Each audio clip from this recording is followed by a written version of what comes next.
Please welcome the incredible Erin Trafford. Hi, Renee. How are you? I feel like I should clap. I'm like, You coast should. to coast. It's like being a contestant on The Price is Right. Oh my goodness, Bob Barker, right? I know, Bob.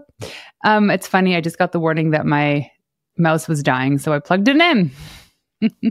Do we want to restart? No, we're good. We are good. I don't have to touch anything. I just have to ask questions. Yes, So let's do it. Let's do this. Yeah. So I don't even know when I learned about you. It was definitely when I used to live on the East Coast. So it had to have been over 3-4 years ago, even more than that. I feel like I knew about you when I ran my last PR agency. You probably did. Because I mean, if you were in PR out here, I was in the newsrooms out here. So yeah, not to say like I was kind of a big deal, but I was kind of a big deal back then. Yeah, of course. The funny thing is that no, we hardly had any clients on the East Coast. Right. It's all like California or somewhere else in the world. Yeah. But yes, I mean, it's a small community, so we know of each other. And then I'm putting on this series, Master Your Marketing Mindset series, and you and I exchanged a thread. Is that what it's called? A thread? We threaded our way into a podcast analytics conversation. And to most people, that's not sexy, but to us, we're like, woohoo! It was the best thread exchange I've ever had in my life. I'm so glad I gave you pleasure talking about downloads, analytics, and metrics. And the hilarious thing is that of my whole team, I'm like the worst at that. Like I hired people smarter than me to be on my team to have those conversations. So I appreciate that I tickled your fancy. You did. And it's hilarious. I'm like, I love somebody that can intelligently and tastefully disagree. And that's where it came from. It was like, oh, she doesn't agree with me, but why? And I was like, oh, it's a really good perspective, because the whole thing was about the metric of a podcast health based on the download numbers. Yeah. And you're like, no. And then you told me all the reason why that wasn't right. And I was like, well, I'll correct myself too, because I don't want to say the download isn't right. Here's what I'll say the download is. Because we get asked that question all the time. And I call it's kind of like the XY problem. So when somebody comes to me and says, I want a podcast and how do we get more downloads? Like everybody asks that question at some point. How do we get more downloads? And I always follow it up with, why do you want more downloads? Like, why do you want that? So there's and there's two reasons I ask that. A, because their answer, I know we're talking about content marketing and like, really making smart strategic decisions for your business. When you're a business owner, you don't have time to be chasing a metric that isn't going to help your bottom line. So I ask that question because it's like, if I think downloads is going to help your bottom line, then heck yes, we're going to chase the downloads. But 99% of the time, it is not going to help your bottom line. And it's the most expensive metric to chase. So when I ask that question, it's usually, folks kind of pause and they think, well, gee, why do I want those downloads? And then we can get into a conversation about what, all the other fun things that we can measure that create value around your podcast, that create a different story around your podcast, that give it more niche appeal that you can be looking at, that, and you come from the world of PR, so you understand pitching, that allow that value pitch to accelerate versus I have 10,000 downloads a month, or I have 5,000 CEOs that listen to my show every single year. And you know what? They listen to 99% of all of my episodes. From the start to the finish from the start to the finish for a full whatever it is, right? Yeah. So you really got to think like, what are you trying to do? The other thing in podcasting right now is it's not a nascent industry. It's been around for a long time, and I've been in the business for a long time. I will age myself and say I launched the podcast division at Western University in 2006 when I went to the dean, and I was like, this podcasting thing is going to be a thing.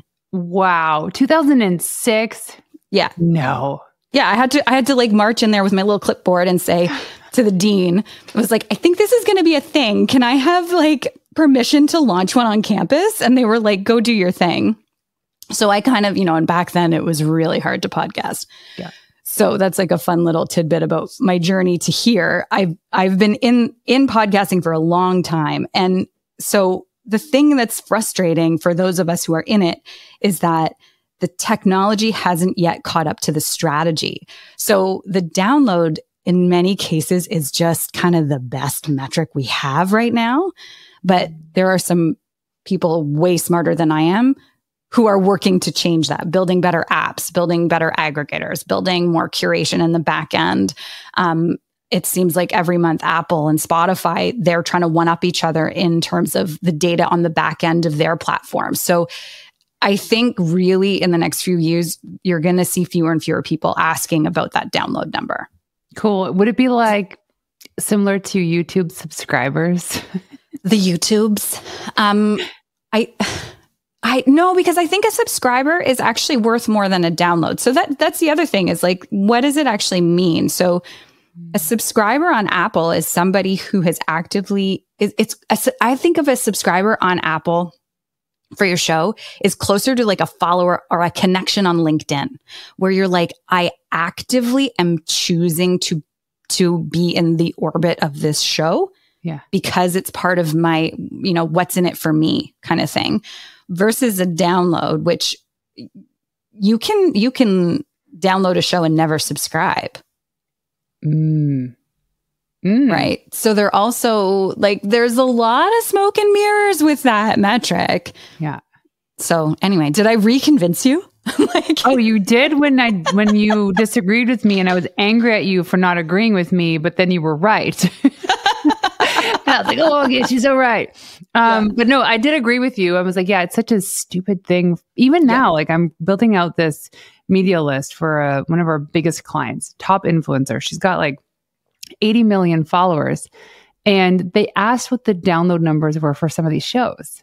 And I'm sorry, but Lewis Howes might say, oh, like 200 million downloads, but what does it matter? And then there's other shows that aren't as significant as his. They don't share their download numbers. Right. And precisely. I think there's other ways of looking at how that show can be a benefit to have this guest on. Yep. And it's the questions that they ask, how they show up in the interview, how they're sharing it in their newsletter or social media. And even like, think about it too, it's in the grand scheme of things in the world, I'm a nobody. However, I can go on somebody else's show and drop so much value that I get customers because of it. Yeah. I love that strategy. And sometimes folks will come to me and say, I really, really, really want a podcast. And then, the way our shop works is we're not just going to say, okay, here, sign on the dotted line, put you into the process. Like it's really important for us as a network, especially focusing on branded content and the way that we've grown the company is that we are as much a fit for you as you are for us. Right. And so part of that is understanding that, when it comes to your content marketing stack, like there's social media and there's email marketing and there's SEO and there's all this stuff. And podcasting is this funny little blend. And I say, you have to come to it with a co-creative energy, no matter what. So like you and I right now, we're co-creating energy. So even if you're just doing it on your own, when you invite a guest into the space, you have to be in this collaborative state of mind. You have to be committed to creating that space, right? If you're working with a production company like ours, and we do work with some solopreneurs and small to medium-sized businesses because it's part of my mission to make all of this accessible and easy for folks. But part of this is like, if I hear you give me indication that you're not able to kind of meet us halfway and collaborate and create space and hold space for yourself, then it's not a fit. So I don't know what I'm saying other than I think podcasting is this really cool blend of all of these different elements of content creation that makes it not really be content marketing. It's almost more like relationship marketing. It's totally that. Thank you. Yeah. And this is why having my clients go on a podcast roadshow for if they're launching a book or whatever is so important because I say, you don't understand the value of the relationship you're making with the host.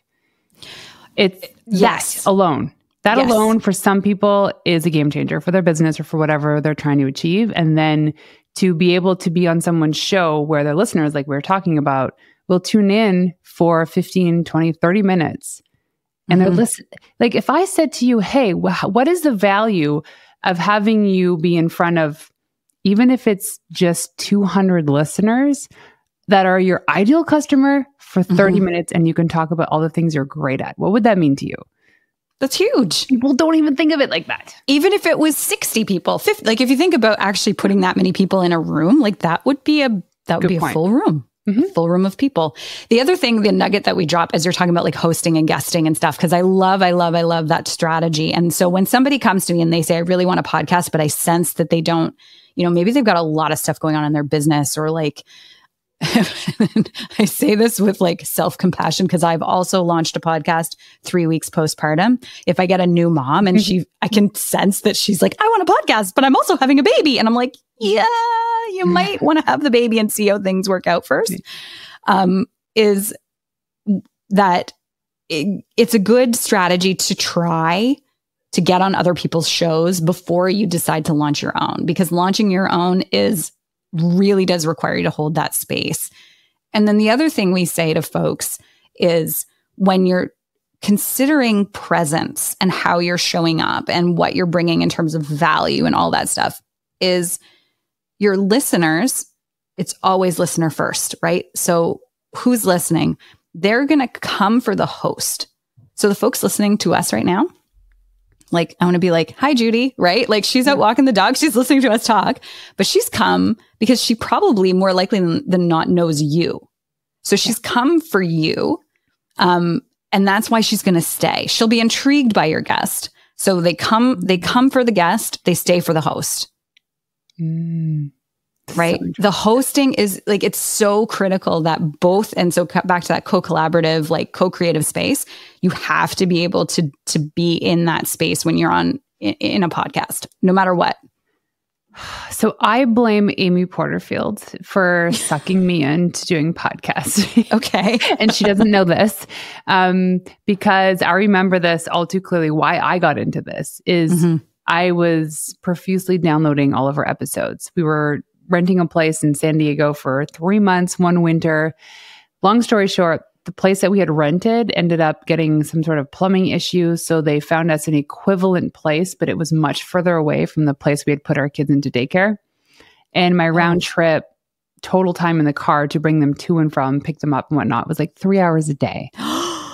Right. So I'm like, what are the podcasts? And then my friend Diana was like, hey, this Amy Porterfield girl, check her out. And this was like in 2017 or 2018. I don't even know when it was. And so I'd listened to every single episode. And she said, podcasting is the new blogging. And I was like, perfect. I think blogging takes up way too much time. So I'm going to turn into podcast. How hard is it to just record yourself into a microphone? Wow, did I ever learn? It is extremely time consuming. And then if you want to do it well, I'm sorry, it ain't free for the most part. You have a production team, you have an editor. There's a lot that goes into it. And so the people that get past X amount of episodes, I have so much respect for because it's a lot. And I know the people that give up, I get it too. I was at a conference, in 2019, and they said in the before times. Huh? In the before times. That's what we call it. Like 2019 is the before times. Really? Well, before the great panini happened, right? The before time. Before the thing. Okay. Yeah. So the prehistoric times. Right. I don't know. So the before times. Yeah. And they were saying how most shows don't go past 8 episodes. It's called pod fade. I can tell you those stats. Yeah. Is it still the case today? So here, this might blow your mind about the opportunity in podcasting, which like, I actually wish like our VP Andrea was on this call because she has all these committed to memory and I have just a few of them, but I'll drop you some nuggets that I know. So pod fade is this terrible term, but it's the term we give to the phenomenon of people starting podcasts and then stopping. And for whatever reason. So there's 3 points along your podcast journey where you are likely to fall victim to it. The first is at episode 3. And that's where you kind of, go out with your buddies and you think, oh, it would be really great to have a podcast about Batman. And then you do 3 episodes and you're like, I have nothing more to say about Batman. So you just stop. Like that's what that is, right? The next is between 8 and 12. So that's typically that crunch point when the solopreneur has gotten in and then they have this like holy moly moment when they have that exact realization. What you just said is like, this is a lot of work. I thought this was going to be easy, but I'm spending hours of my time. Sometimes it's editing or scripting or whatever their hang up is. They'll drop off around that. The other point is at around 50 episodes, which typically lines up to the year mark. And this is where we pull it back to, we're talking about ROI. What we've seen, and I think it was Libsyn, who's one of the largest hosting companies in the world, and the oldest, they determined that it happens at 50 episodes on a weekly show. People will stop because that's the point when most fail to see return. So it's like, I've done this for a year and I can't draw a direct line between the effort that I'm putting into my podcast and my bank account. Here's the stat that matches that, is that for those podcasters that get past that 50 mark, that get to 18 months in or whatever it may be, that's when the exponential returns start. So it's a commitment. It's a commitment to continuing to hold that space, and it scares people. But if you do, then the potential is massive. I actually had that question today on my coaching call with Eleanor. Yeah. I was like, the question was vague. I was like, what do we do with the business strategy of which you can't directly see the ROI? And I didn't tell her what it was. And I said, it was my podcast. And then we actually dove deep. And she goes, this has been like shooting out ROI for you in levels you don't even know. It's not because there's a direct paycheck into your account from podcasting. But for me, it's been networking, relationship building. I've gotten clients because they were guests on my show and vice versa. But it's just not. And then, so for me, when I launched, I said, oh, if the statistic is most podcasts fail after 8 episodes, I'm going to launch with 9. Because then I already defied the odds. So I recorded 9 episodes and then I launched my podcast. So the other wild stat, like talked about YouTube subscribers, is like, I don't know how many YouTube channels there are in the world now. Like, I want to say a bajillion, accurate number, a bajillion. Yep. So there's many. The podcast landscape is still completely unsaturated. And I know, like, you might go on LinkedIn or Instagram and it's like everybody and their monkey has a podcast these days, but not everybody is consistent. So when you look at the podcast world writ large, there's about, give or take, 6 million podcasts, which is not that many. When you look at like YouTube or Instagram accounts or Facebook pages or whatever, like it's really not that many. So you take that number and then you think of, what is the definition of an active podcast? An active podcast is one that has been updated in the last 90 days. So all of a sudden, the active podcasts in the world, there's only about 200,000. What? Okay.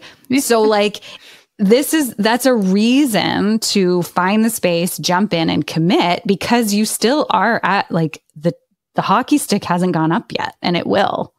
It's a good time. That is, well, you just made me proud of myself. So thank you. Thank you. See, it's like clapping everywhere. Because again, I'm on in April, it'll be 4 years. And this will be, I don't know, past the 200 mark. 200 You're killing it. Episode. You've like lapped half of the world. Right? In a motorless boat. That's what it feels like. I have gone around the world 4 times. Yes. That's what it feels like. That's amazing. And then I look at like the statistics. I'm like, but they're not, to me, it's like, it's not there because we talked about downloads. And thank you now for making me feel much better about what it is. You're killing it. Thank you. I appreciate that. Okay, so we're like 19 minutes in and I still haven't properly introduced you or asked what you did. But I think at this point now, if you're really interested in podcasting, Erin's the person to go to. Sure. Yes. Yeah. And you've had quite the career, which has landed you exactly where you need to be. But why did you decide to lean into podcasting after a career in broadcasting? Yeah, I mean, I've been in broadcasting my entire life. So I started my career in Toronto, and bounced around and then ended up on the East Coast because I met my husband and he kind of kept me here. Wait, so where are you from in Ontario? Toronto. You're from Toronto. I grew up in Toronto. Yeah. We have similar lives. I was born and raised in North Bay and then lived in Moncton, New Brunswick for 9 years because of my husband. Well, it's funny you should say North Bay because there's a big announcement happening next week based on when we're recording this. I launched a radio station in North Bay in 2006. What? Yes. Okay. I know. Crazy. I feel like we're going to have to do an after show. But where are we now? Bonus episode. So to answer your question, I worked in radio my whole life, worked in television, network television, did all the things, and won all the awards, interviewed all the fancy people, and decided to jump ship when things just started getting really toxic in the industry. And there was just a lot of changes going on, and I needed a fresh take in my life. So I carved my own path working with pretty large brands in Canada as an executive content strategist, because effectively what I was able to do was say, look, I really understand digital. I used to own a really big digital property. I actually just sold it last year to help fund what we're doing with Story Studio now. I understand digital. I understand media. I'm this weird unicorn because I can also do live TV. I can also do all these things. So really big brands were coming to me, just little old me. I had no team. And I built this consulting company. And then 2021 came, and I got a text from my dad. So my dad is also a veteran broadcaster in Canada. He's run the largest newsrooms in the country. And he texted me and said, it was just kind of like, do you have time for a quick call? And I was like, oh, there's something else here. Right. And he was still on the air in Toronto at the largest talk radio station in the country. And he was doing podcast editing off the side of his desk for fun. And I was like, Dad, what are you doing? Like, why are you doing this? And he was like, Erin, I'm getting asked to do this. Like so much, I don't know what to do with it. And I said, okay, well, stop what you're doing and let's put some thought into this. And 90 minutes later, we had the seeds of what would become Story Studio Network. And 2.5 years later, we've produced more than 36 branded shows for some of the largest organizations in the country. We have a team of 9. I hire only major market journalists and broadcasters, producers. Like, it's wild. I want to drop an F-bomb right now. It's that wild. Like, it's just been such a crazy ride of like taking my old life in the newsroom and then my 10 years as a content strategist working with brands, and then kind of putting the brilliance of my dad and then my kind of stick-to-itiveness together to create this new company that is exactly what the market was looking for at the exact right time. So I don't sleep a lot, but we have so much fun. Like this is the most fun I've had in my whole life. Oh, that's amazing. So when did the business start? When was the text message sent? I can tell you that. It was April 2021. Wow. So we've been just over 2.5 years. Right. And after he sent that text message, to give you a sense of the velocity of how we've been able to really push branded podcasting, which is pretty deeply entrenched in the States and in the UK, but it's still very new in Canada. We had our first sold out paid show within 5 days of the text message. And we didn't even have a company. We were like, well, we probably should make this official before we take people's money. Right. Yeah. So then back up really quickly because people probably don't understand what branded podcasting is. What does that mean? Yeah. Okay. So we use that term in the industry and a lot of folks don't fully understand it. They're like, what's the difference? So here's the way that we like to define it. And you can Google it and there's lots of different definitions but the easiest one to understand is a branded podcast is an ad your listeners want to listen to. Mm-hmm. So best example I can give you right now of branded content that's not a podcast is the Barbie movie. That was an ad for Barbie. That was an ad for Mattel, but we all really, really wanted to watch it. I have not seen it yet. It's very good. I know. But you know what I mean, right? Yeah. It's so branded content is where we take your brand, whether it's your business, your personal brand, in some case, an organization, stakeholders, whatever it may be. And we put it through an editorial lens so that the values of that brand get communicated through audio first format. And And it's super powerful at conversions. We've seen conversion rates, depending on what you're measuring, upwards of 67%. Wow.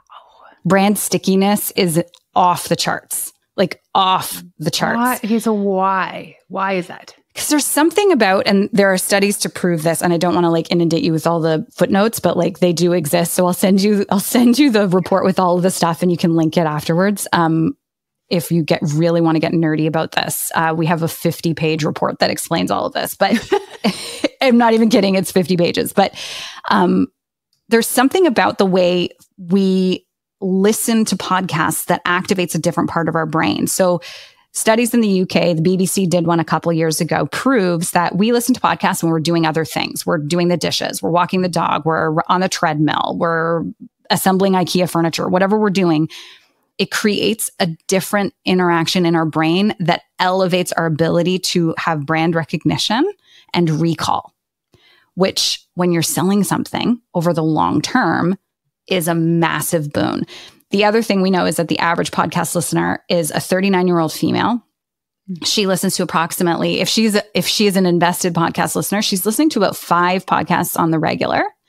And of those 5 podcasts, she is listening to 85% of every single episode. So when you talk about inserting your brand message into a podcast, she's listening to every episode. She's hearing you repeat it. She's emotionally connecting to it. Like you said, she's expecting that experience when she's taking the kids to daycare. It's like part of her habitual routine, and she builds it into her me time. You start to look at how powerful that can be as an engine for getting your message out there. And it doesn't have to sound like an ad. In fact, if it does sound like an ad, the studies prove that they'll tune out. So our secret sauce at SSN is that we take what you want to do, and 90% of our clients come to us and what they kind of want to do is an ad. And we're like, here's how to do that, not an ad. Wow. Yeah. I love this. And I think of all the times where I listen to the podcast. Most of the time it's on the drive home from driving my kids to school and when I'm getting ready.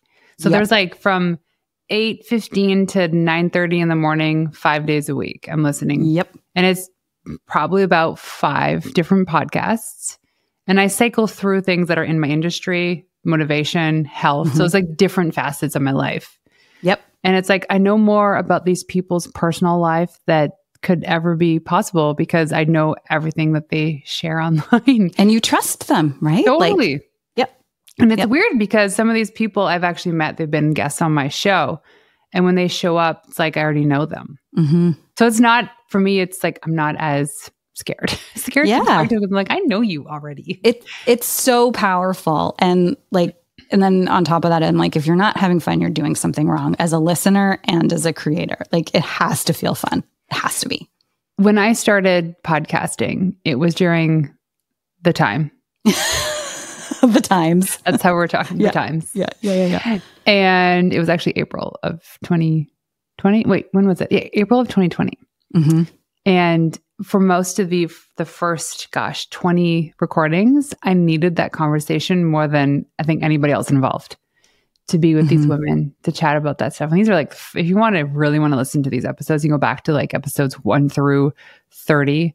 And I've come a long way. It's like therapy. It's like pandemic therapy, right? Like, yeah.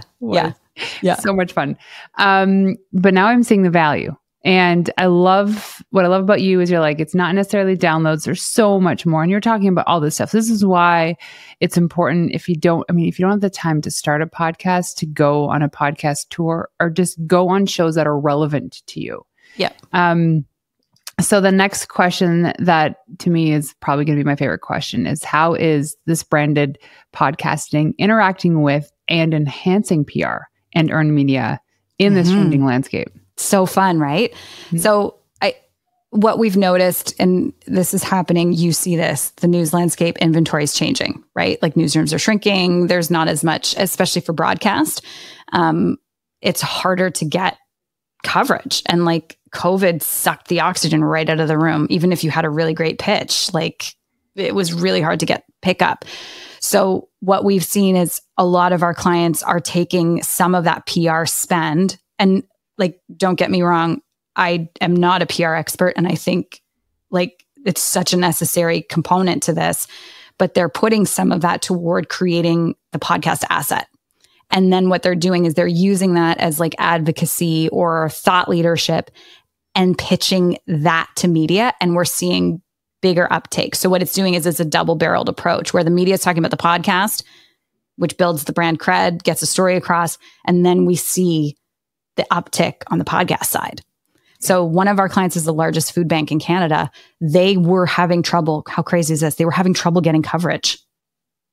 So we're on season 3 with them, and we're starting to use the podcast to drive the news agenda in their market because so much was being left, no pun intended, on the table by mainstream media with the depth of the issues that they wanted to cover. So it's a fascinating development. And I think it just shows how powerful and malleable a podcast can be when you're looking at like the spread of what you're investing in for your business.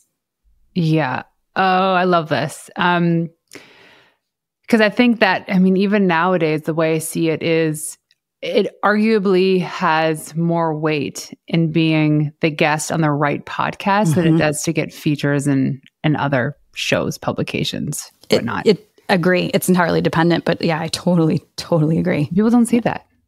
And I maybe they will now.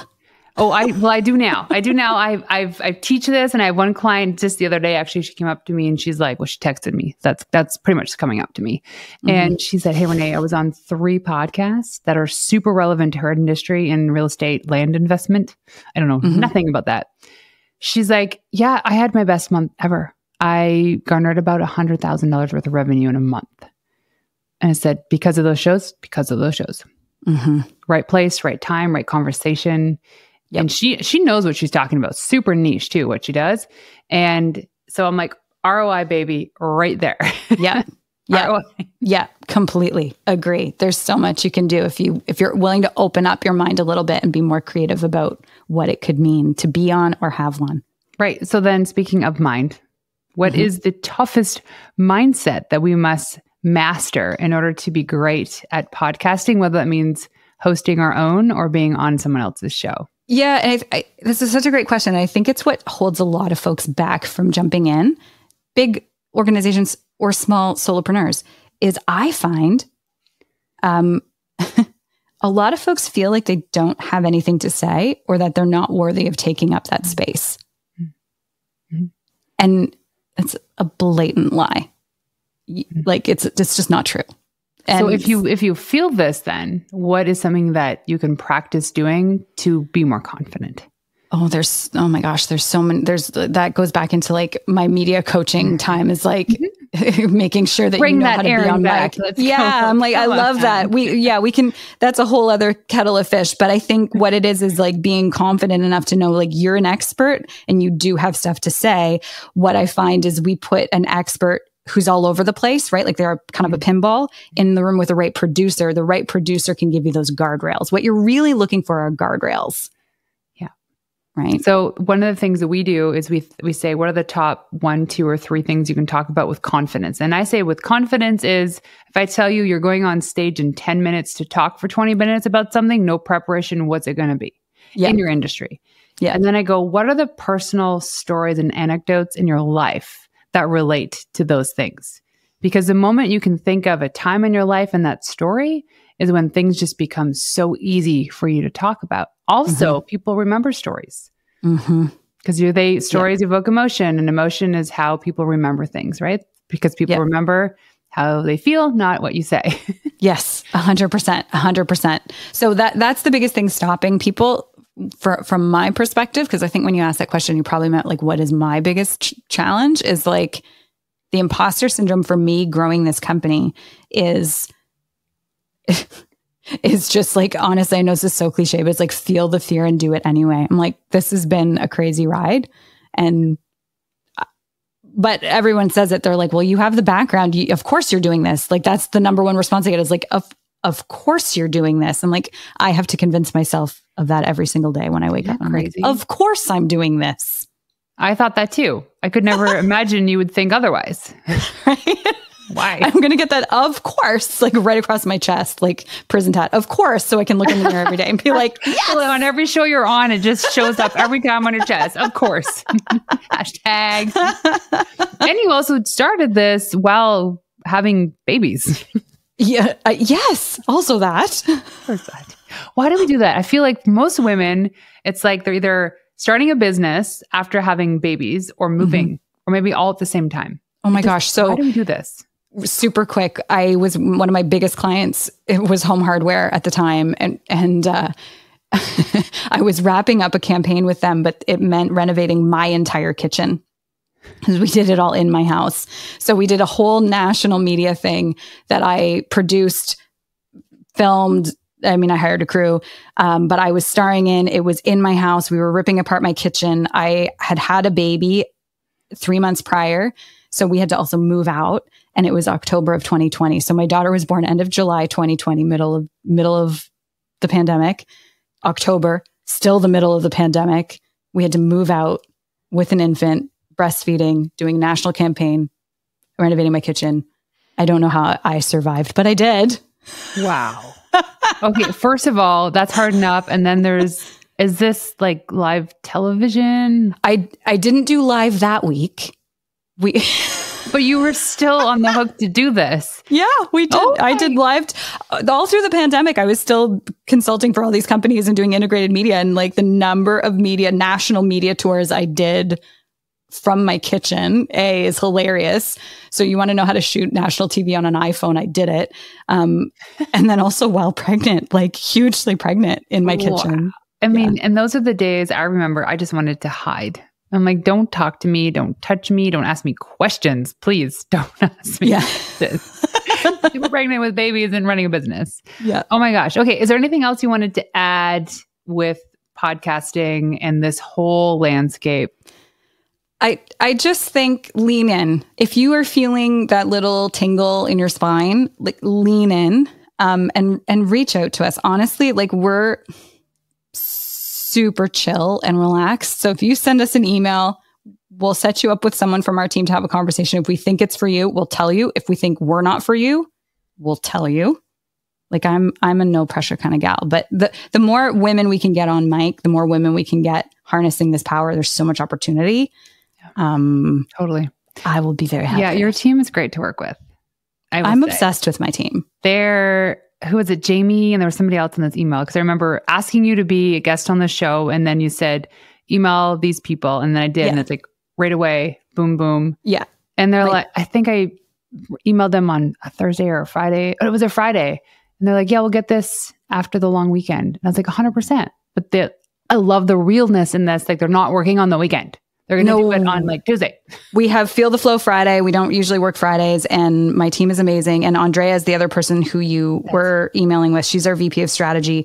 We got her from Disney Mexico, and her claim to fame is that she can sing like a Disney princess in Spanish. And I sometimes make her do it. And she's amazing.